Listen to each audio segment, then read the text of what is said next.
Olá, irmãos, olá, amigos, olá, família, graça e paz a todos, uma boa noite. E estamos aqui novamente para transmitir até você mais uma palavra de Deus. E a nossa oração é que Deus, através do seu Espírito, esteja aí com você, com a sua família. Queridos, o tema de hoje que Deus colocou em nosso coração tem a ver com aquele assunto que a gente já vem falando nos dias anteriores, que é preciso discernir o tempo que estamos vivendo. É preciso discernir o tempo em que estamos vivendo.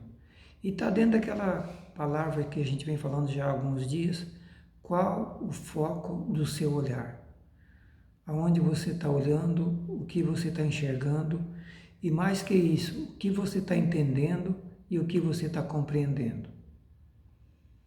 A Bíblia diz que é hora de discernir o tempo. A Bíblia que diz. E eu começo dizendo para você, citando para você, Romanos capítulo 13, versículo 11 em diante, onde o apóstolo Paulo diz: e fazei isso conhecendo o tempo, que já é hora de despertardes do sono, porque a nossa salvação está agora mais perto de nós do que quando aceitamos a nossa fé. Queridos, a Bíblia está dizendo que é hora de conhecer o tempo, é hora de discernir o tempo que nós estamos vivendo. Essa palavra do apóstolo Paulo foi uma profecia não para os dias dele. Essa palavra do apóstolo Paulo é uma profecia para os nossos dias, porque ele diz: conhecendo o tempo, é hora de despertarmos do sono, porque a nossa salvação está agora mais perto do que quando nos tornamos cristãos ou quando aceitamos a Jesus. E qual o tempo que ele está falando? Conhecendo o tempo é hora de despertarmos do sono. Veja bem, conhecendo o tempo é hora de despertarmos do sono, porque a nossa salvação está muito mais perto de nós do que quando nós aceitamos a fé. Queridos, que tempo é esse que nós estamos vivendo? Que tempo é esse que nós estamos vivendo? Diante de circunstâncias como a que nós estamos vivendo, o que a Bíblia tem para dizer para nós sobre o tempo que nós estamos vivendo? Queridos, se você for para Mateus capítulo 24 e Lucas capítulo 21, você vai ver o Senhor Jesus falando, quando perguntaram para ele qual o sinal do fim do mundo e qual o sinal da sua volta. E Jesus diz para eles: eu vou citar para vocês alguns sinais do fim do mundo e da minha volta. E ele enumera vários sinais em Mateus capítulo 24 e Lucas capítulo 22. Ele enumera ali vários sinais. Queridos, nos dias atuais, nos nossos dias, vemos várias lideranças de igreja e de igrejas grandes, lideranças famosas no Brasil, falando para os cristãos: vamos orar, vamos jejuar por causa dessa praga, por causa desse vírus, porque isso é uma ação demoníaca, uma ação do maligno contra a igreja.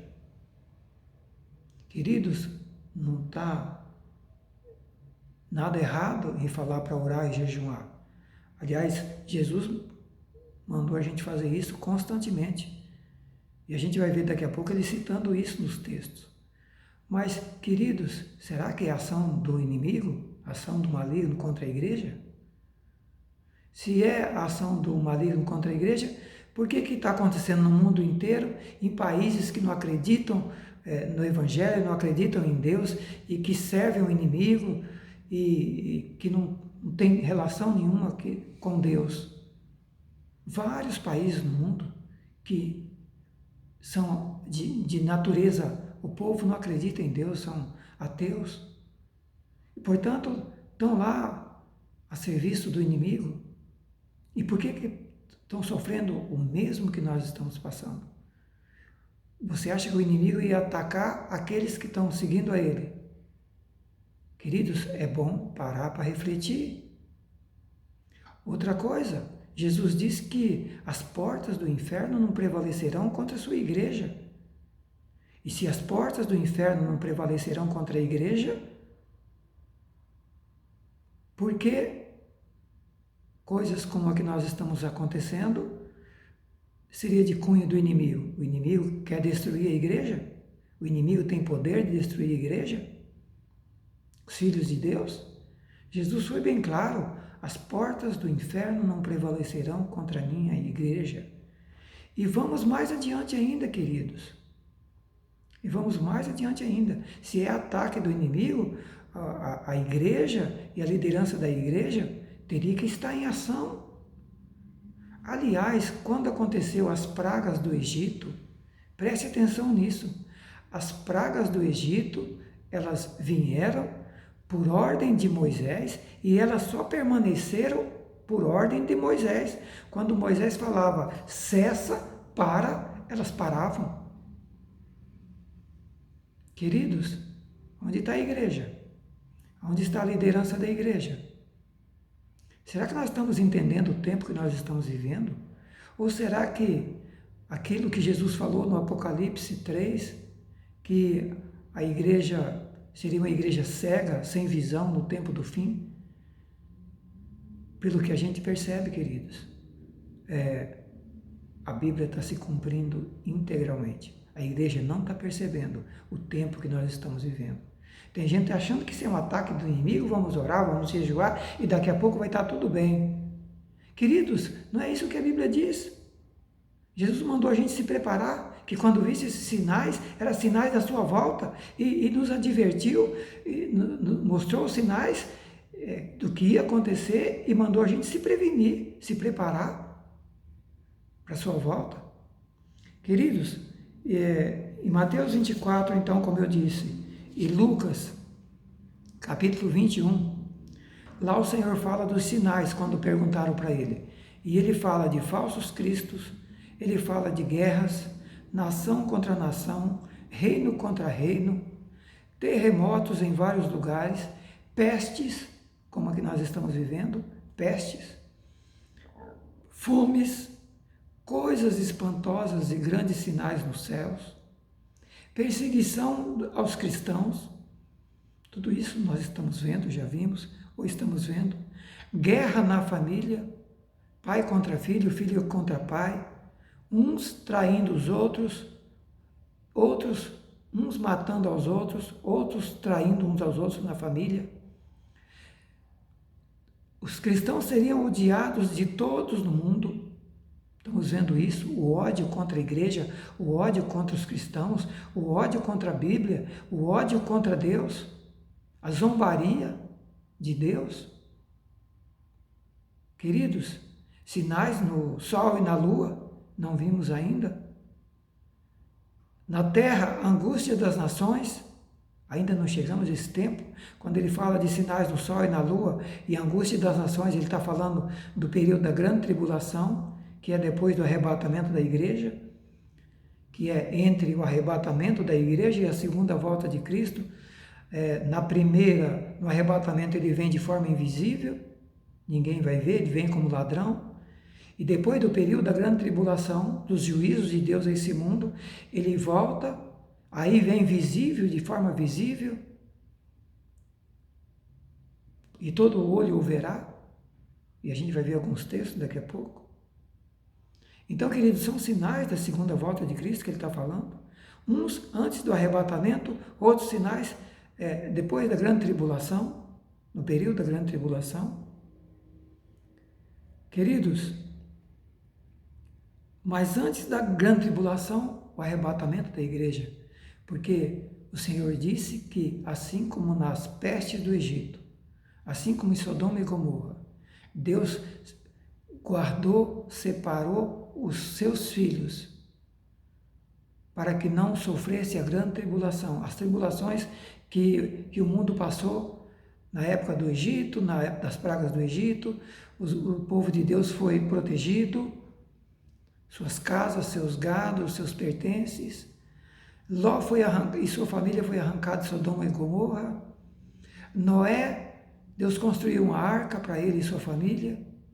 Queridos, e na Apocalipse 2:10, o Senhor diz que assim como guardaste a palavra da minha perseverança, eu te guardarei da hora da tentação que há de vir sobre o mundo inteiro, para provar os que habitam sobre a terra.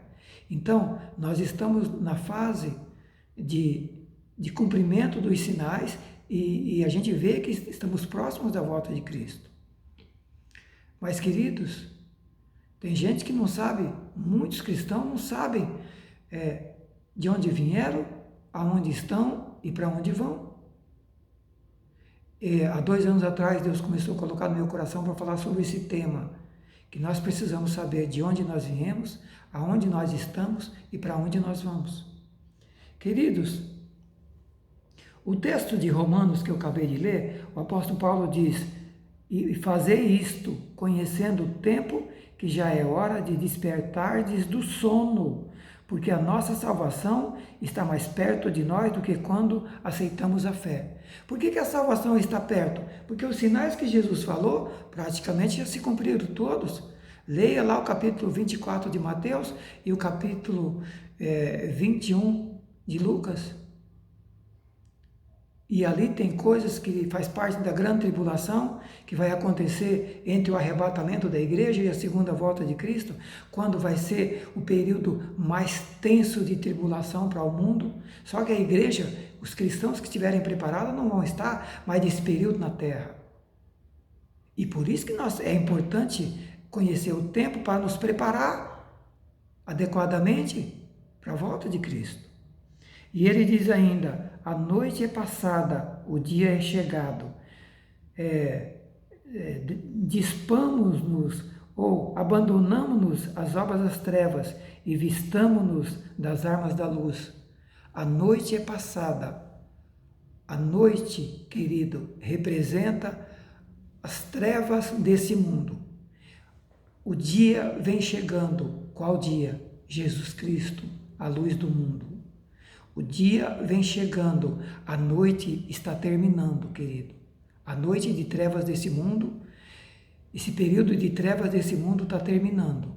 E o dia de Deus está chegando. O dia de Deus está chegando, Jesus Cristo está chegando.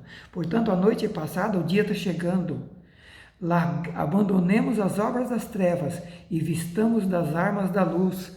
Andemos honestamente, como de dia, não em glutonaria, nem em bebedeira, nem em imundícia, nem em dissolução, nem em contenda, nem em inveja. Ou seja, abandonemos o pecado e as obras das trevas. E aí ele diz: mas revestivos do Senhor Jesus Cristo, revestivos, encha-se de Jesus, revista-se de Jesus, e não tenha cuidado da carne com as suas concupiscências.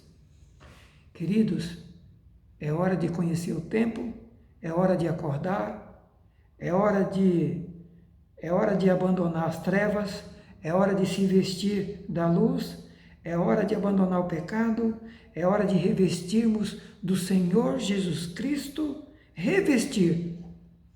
Você veste a camisa, você está vestido. Você veste uma capa, uma blusa, você está revestido. Você está super protegido. Revestivos do Senhor Jesus Cristo. E não tenhais cuidado da carne.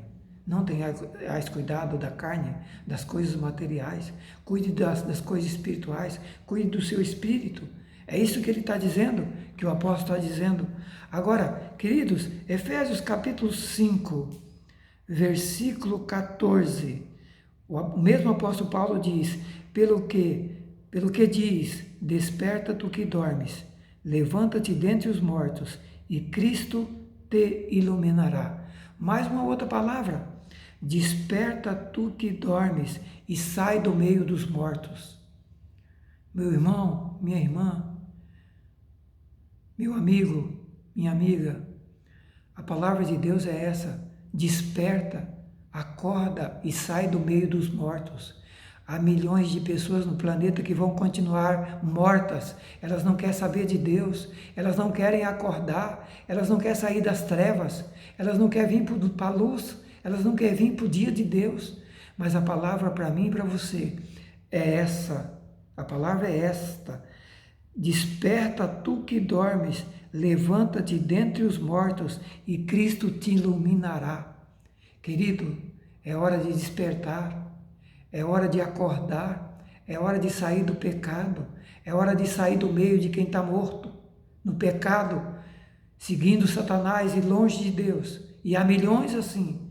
E Deus está dizendo para mim e para você: desperta tu que dormes, levanta-te dentre os mortos e Cristo te iluminará. Essa é a palavra para nós. É preciso conhecer o tempo, é preciso entender o tempo, é preciso discernir o tempo.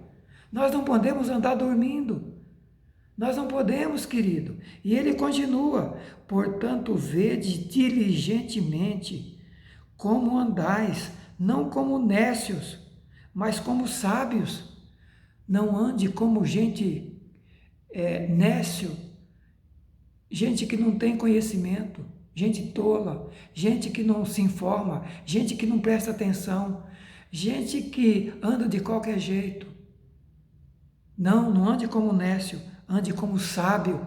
O sábio procura conhecer o tempo, o sábio procura discernir o tempo, e ele procura discernir o tempo com base em quê? Na palavra de Deus. A palavra de Deus é lâmpada e luz para os nossos pés. E Jesus Cristo é a luz do mundo. Então, ele busca Jesus Cristo e ele vai para a palavra. E ele procura compreender o tempo e ver o que está escrito na palavra, o que o Senhor as profecias que estão aí. Deus não vai vir aqui falar para você mais uma vez, e nem para mim, as profecias estão aí. Ou será que você está buscando alguém trazer alguma revelação para você? Cuidado com isso. A revelação já está na Bíblia, está aqui, as profecias estão aqui.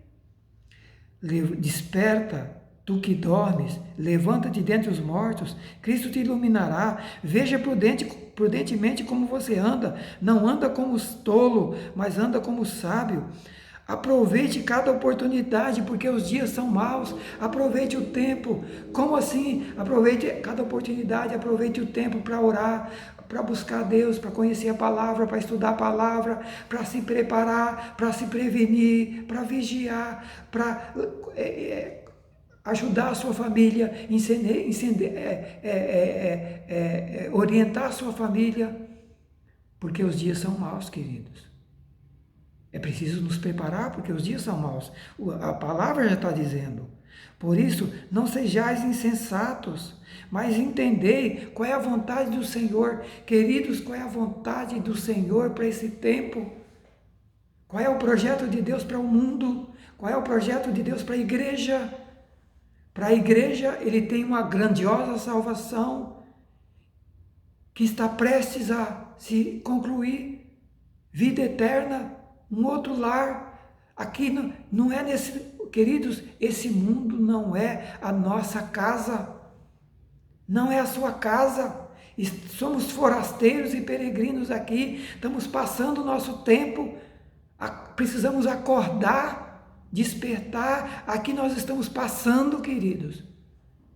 Precisamos entender qual é a vontade de Deus, e a vontade de Deus é que Ele foi preparar. Jesus falou: não se turbe o vosso coração, credes em Deus, eu vou preparar-vos um lugar e vou voltar para buscar vocês para esse lugar, para que aonde eu estiver, vocês estejam comigo.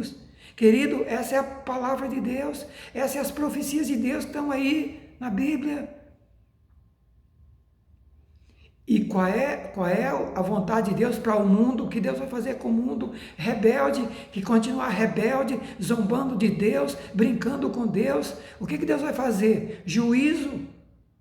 Primeiro, o que nós já estamos vendo, o juízo da grande tribulação, e se você quiser saber o que vai acontecer na grande tribulação após o arrebatamento da igreja, leia lá no Apocalipse, a partir do capítulo 7, leia lá as trombetas, as taças, os juízos de Deus com esse mundo. Leia lá. Lá é o período da grande tribulação mesmo, aonde a coisa vai vir pesada sobre o mundo. Destruição de 1/3 do planeta, destruição de 1/3 dos mares e dos peixes e dos animais, destruição de 1/3 dos rios, destruição de 1/3 do sol e da lua e do dia, e por aí vai. Queridos, é tempo de acordar, é tempo de despertar do sono, porque a nossa salvação está muito mais perto do que quando aceitamos a fé? Ou você acha que nós temos muito mais tempo ainda nesse mundo? Qual o sinal que Jesus colocou do fim dos tempos, dentre todos esses que eu citei, que nós já vimos que a maioria já aconteceu? Qual o sinal basilar? Queridos, tem um sinal de Deus na Bíblia, que é o relógio de Deus. É só você olhar para o relógio de Deus, você vai saber que horas nós estamos vivendo. Jesus falou que o dia e a hora ninguém sabe, mas o tempo, ele deu os sinais. O dia e a hora eu não sei. Mas ele falou, quando vocês verem acontecer todas essas coisas, saiba que não vai passar essa geração sem que tudo isso aconteça. E aí ele fala assim, olhem para a figueira, quando vocês verem a figueira brotar, vocês sabem que vai, assim como quando você vê uma planta, uma figueira, uma laranja, ela começa a brotar, começa a sair flor, você sabe que logo, logo vai vir a colheita. Ele diz, quando vocês verem a figueira brotar, sabei que o verão está chegando e que o tempo da colheita está chegando. Queridos, quem é a figueira na Bíblia? O povo de Israel, a nação de Israel. A nação de Israel é a figueira da Bíblia, é o relógio de Deus. E quando é que a gente sabe esse relógio, como começou a funcionar? Israel, em razão de rejeitar Jesus, entregar Jesus para ser crucificado, mandar matar o Senhor Jesus, eles foram castigados, perderam sua pátria e ficaram quase 2000 anos expulsos pelo mundo inteiro. O povo de Israel foi espalhado pelo mundo inteiro em quase 2000 anos. Desde de quando Jesus morreu e ressuscitou, logo depois, no ano 70, Jerusalém foi destruída, Israel foi levado cativo para o mundo inteiro. E Israel só voltou para a sua terra agora, em 1947, 1948, há 70 anos atrás. A figueira brotou há 70 anos atrás, queridos. A figueira começou a brotar há 70 anos atrás. É a nação de Israel sendo estabelecida de novo lá na Palestina. Lá tem uma profecia em Ezequiel sobre isso. Deus pergunta, pode nascer uma terra num só dia? E ele responde, sim. E ele fala de Israel, fala que Israel ia nascer num só dia. Queridos, Israel nasceu praticamente em um dia só, num ano só. A nação de Israel renasceu dentro de um ano só. A figueira já brotou. E Jesus falou, quando vocês virem acontecer isso, não vai passar essa geração. 1950, 1948, 70 anos, queridos. Jesus falou que não passava essa geração. O dia e a hora nós não sabemos, mas ele disse que não passa essa geração. Será uma geração de 100 anos? Se for uma geração de 100 anos, começou 1950, 2050. Não sabemos o dia e a hora. Sabemos de uma coisa, o que Jesus disse, não passará esta geração sem que tudo isso aconteça, incluindo o arrebatamento da igreja e a sua segunda volta. Queridos, mais um texto para você da palavra de Deus, e agora 2 Tessalonicenses, capítulo 5.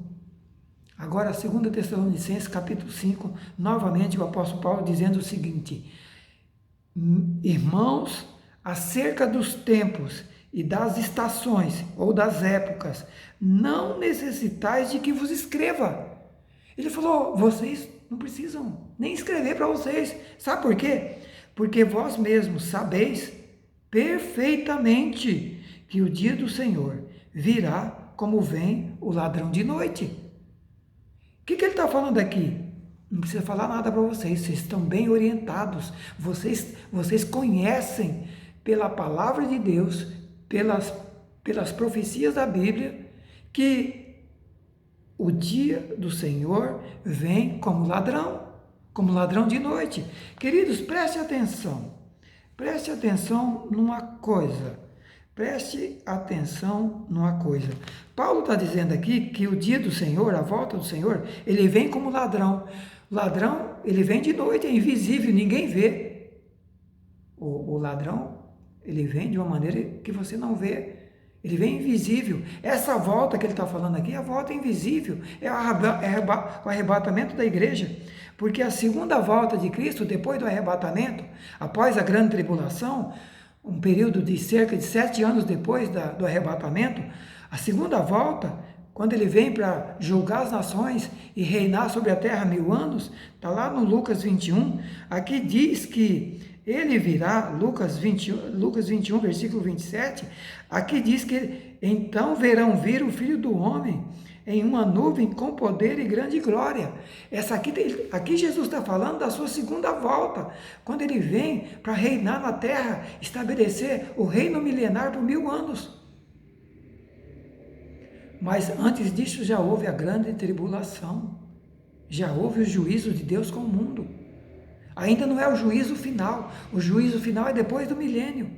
Mas aqui, quando Jesus volta, nessa segunda volta aqui, que diz que então verão o Filho do Homem vindo numa nuvem, aqui é a volta visível. A volta visível é após o arrebatamento.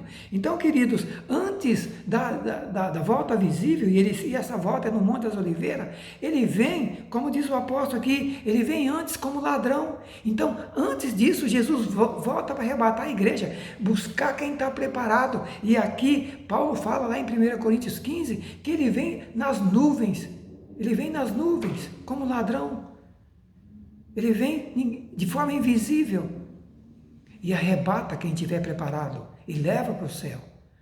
E por que isso? Para que a gente não fique para a grande tribulação, que vai ser as pragas do Apocalipse, as taças, as trombetas, todas aquelas pragas, é para o período da grande tribulação. Mas a igreja, aqueles que estiverem em Cristo, preparados, não passarão pela grande tribulação. O que nós estamos vivendo e algumas coisas pesadas que ainda vamos ver, queridos, é o preparo para o arrebatamento da igreja. Vai ter grandes dificuldades. A gente vê pela Bíblia o Senhor falando de grandes tempestades, como a que nós estamos vivendo. Mas, queridos, Jesus volta para arrebatar a igreja e depois vem os juízos de Deus que está no Apocalipse. E aí o apóstolo Paulo, irmãos, eu não preciso escrever nada para vocês, porque vocês estão ensinados.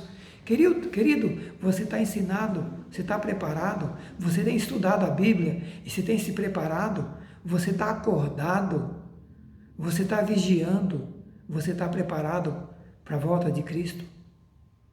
Está preparado? Está se preparando? E aí ele diz, o dia do Senhor virá como ladrão de noite, e pois quando estiverem dizendo, presta atenção nisso, quando o mundo estiver dizendo paz e segurança, então virá repentina destruição. Queridos, até agora estavam vivendo em paz, um período de paz, e de repente uma grande destruição, talvez seja o começo. Quando disserem tudo tranquilo, paz e segurança, diz a Bíblia, 2 Coríntios 5, 2, 3, então lhes sobrevirá repentina destruição, como a dores de parto aquela que está grávida, e diz a Bíblia, de modo nenhum escaparão, porque é juízo de Deus.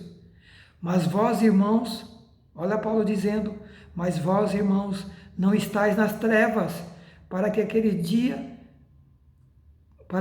dia, como ladrão, vos surpreenda.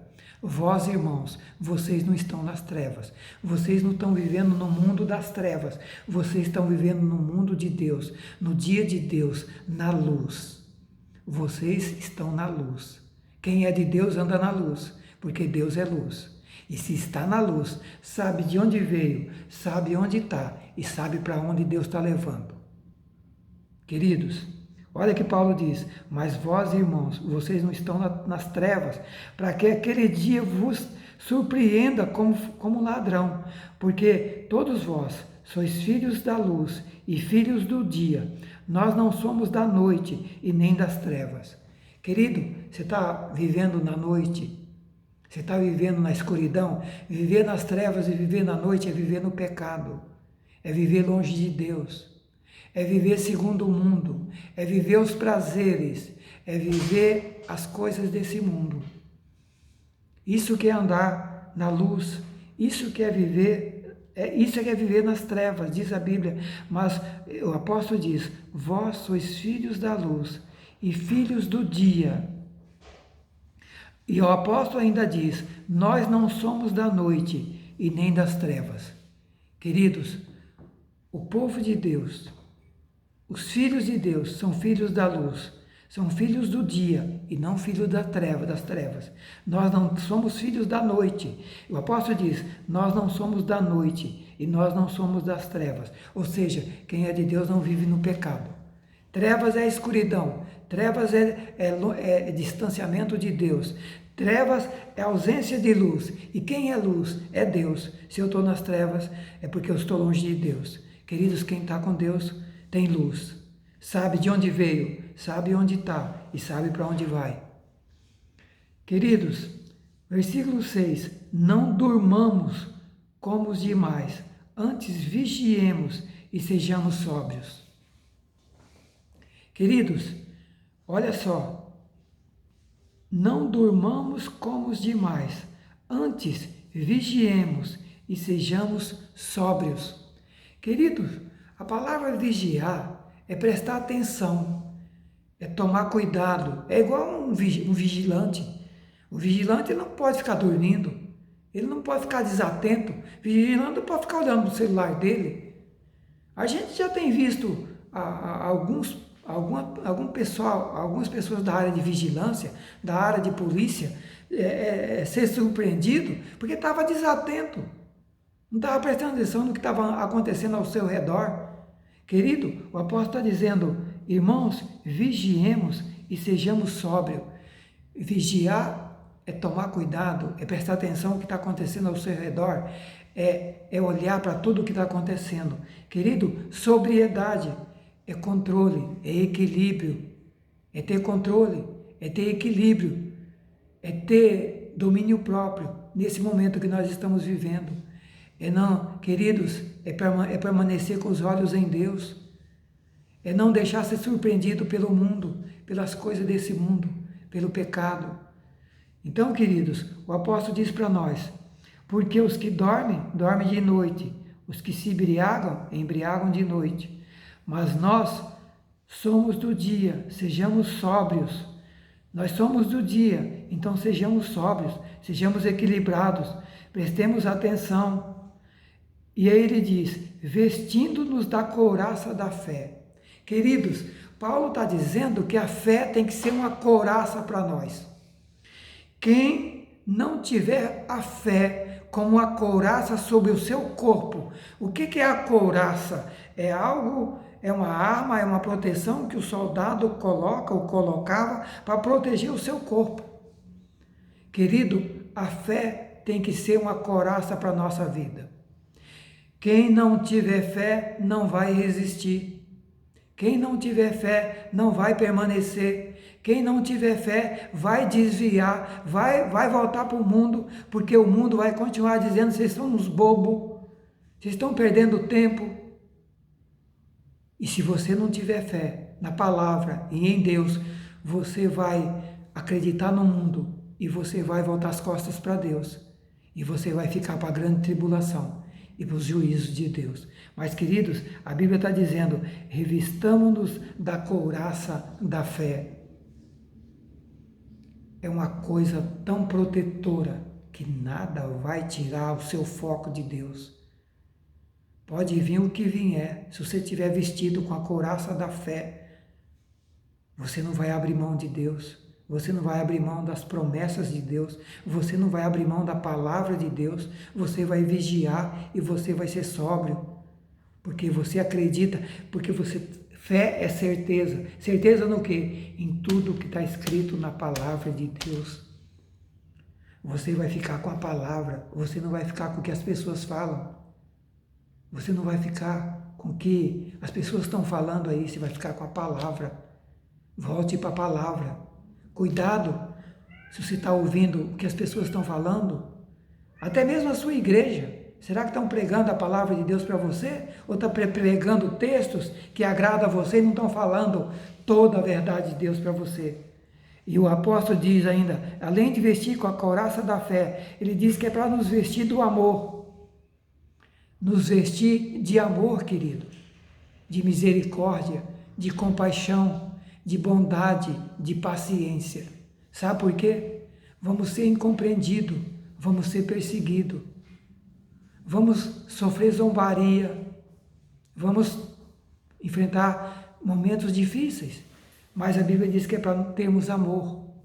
É para fazer como Jesus, quando pregavam ele na cruz, ele olha para o Pai e diz, Pai, perdoa, porque eles não sabem o que estão fazendo. É esse amor que é para nós vivermos. Quando você ou eu, quando sofrermos por causa do Evangelho, exerça o amor, ame, perdoe, porque não sabem o que estão fazendo. Queridos, o apóstolo continua. Tem mais uma coisa que é para nós nos revestir. Revestir da fé, revestir do amor. E a terceira coisa, colocar como capacete a esperança da salvação. Colocar como capacete na cabeça a esperança da sua salvação. Queridos, couraça coloca no peito. A fé, proteção no peito. A salvação, couraça, capacete na cabeça da salvação. Queridos, dentro da nossa cabeça está o cérebro, a nossa mente e o nosso pensamento. Lá dentro, nós temos que já ter construído uma certeza da nossa salvação. Porque quando você tem certeza de uma coisa, ninguém vai arrancar isso de você. Se tiver lá dentro e foi até o seu coração, se a salvação se tornou uma realidade na sua vida, você não vai abrir mão dela por nada. Você não vai trocar ela por nada. Você não vai vender por bens materiais. Você não vai trocar por causa da perseguição, por causa do sofrimento. Você não vai trocar sua salvação por nada. Portanto, revestivos do capacete, coloque como capacete a esperança da sua salvação. E por fim, ele conclui, porque Deus não nos destinou para a ira, mas para alcançarmos a salvação através de nosso Senhor Jesus Cristo. Queridos, ira e juízo é para o mundo. Para o povo de Deus, ele preparou e destinou salvação.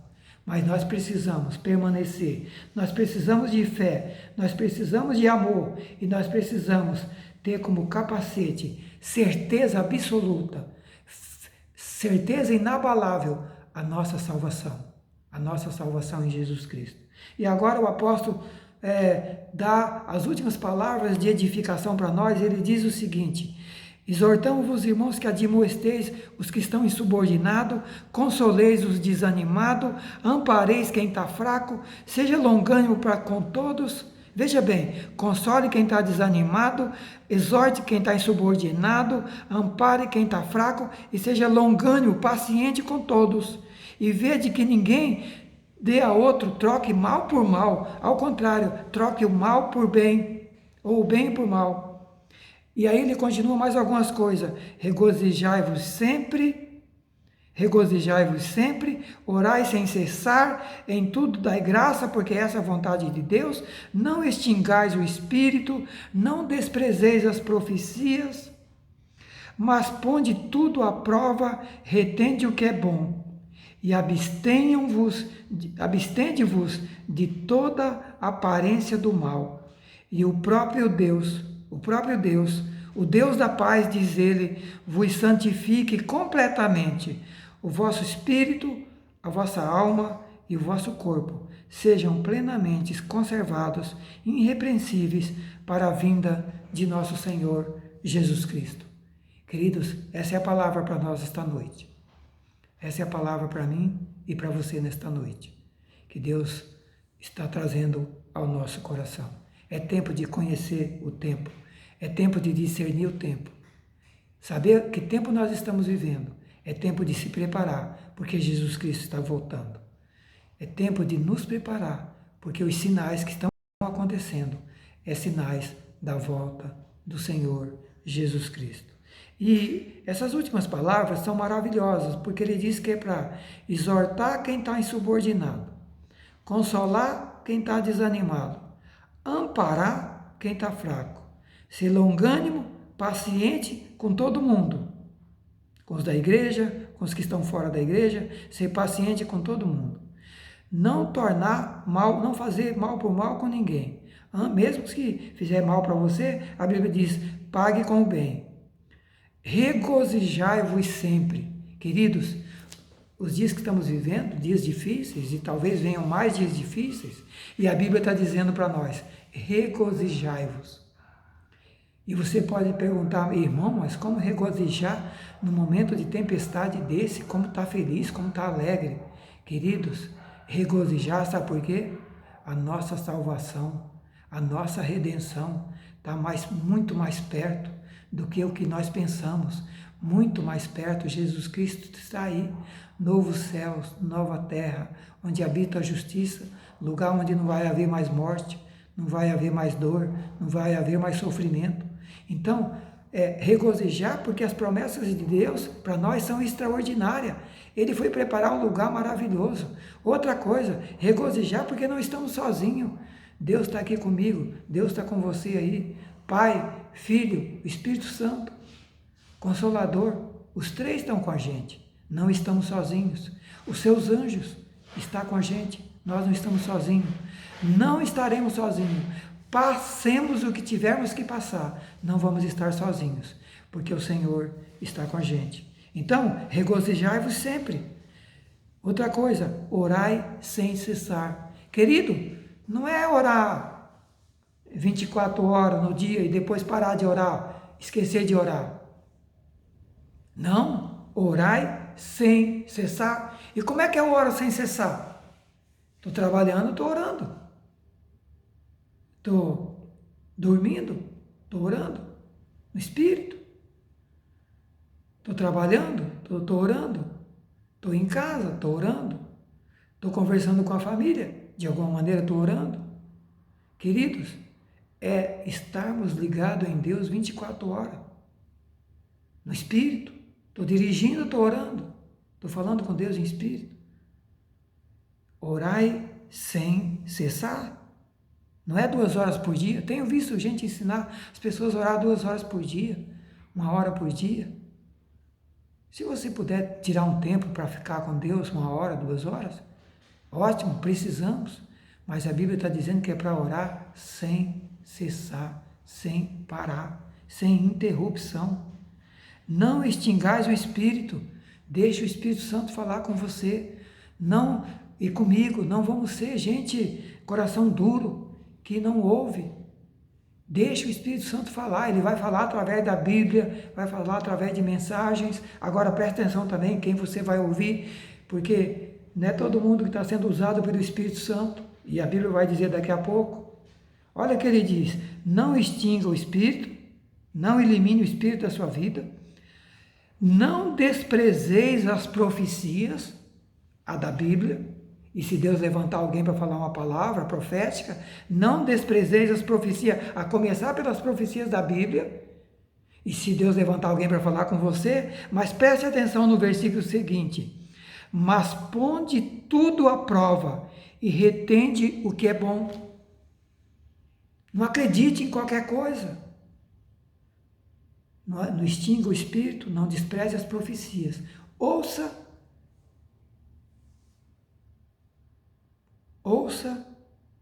mas ponde tudo à prova e retenha o que é bom. Como é que você bota a prova para saber se é de Deus ou não?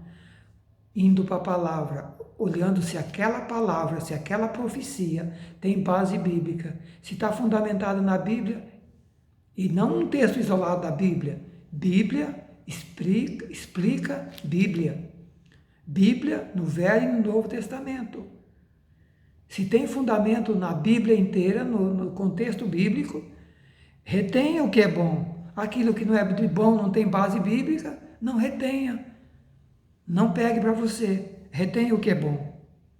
Abstende de toda aparência do mal. Abstenha-se, largue, abandone de toda aparência do mal.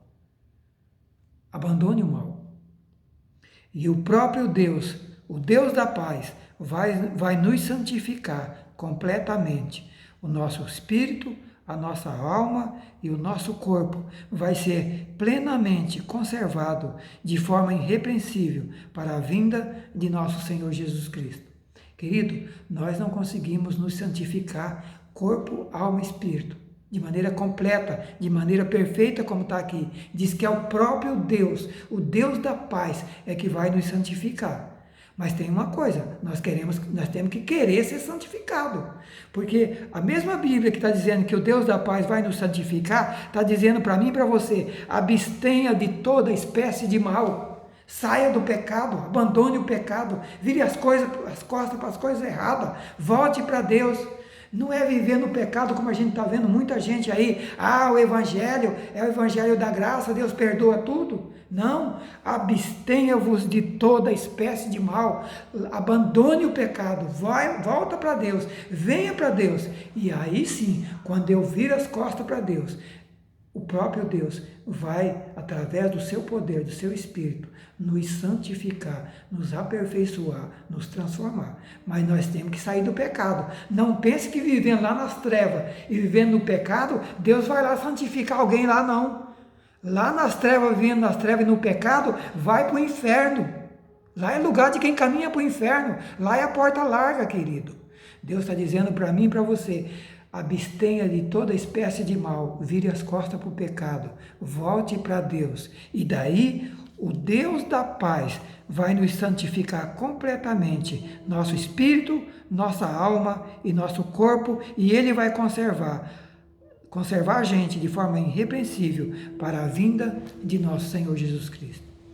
Que Deus abençoe você aí onde você estiver. Talvez alguns barulhos aqui em casa, alguns animais aqui, alguns gatinhos aqui correndo, mas porque, não se preocupe, porque aqui em casa a gente tem alguns bichinhos aqui de estimação e talvez eles quiseram participar aqui da nossa gravação. Mas, querido, Deus abençoe, que essa palavra que Deus colocou no meu coração hoje para transmitir com você, possa alcançar você, a sua família e os seus amigos. Ouça, pratique a palavra, viva a palavra e fale para outros. Se você está sendo abençoado com essas ministrações, lá no canal do YouTube tem 40, 50 mensagens gravadas lá. Vai lá, assiste, envia para seus amigos, envia para outras pessoas. Proclame a palavra de Deus. Estamos aqui transmitindo para vocês, simplesmente, unicamente, a palavra de Deus. Então, queridos, que Deus abençoe sua vida.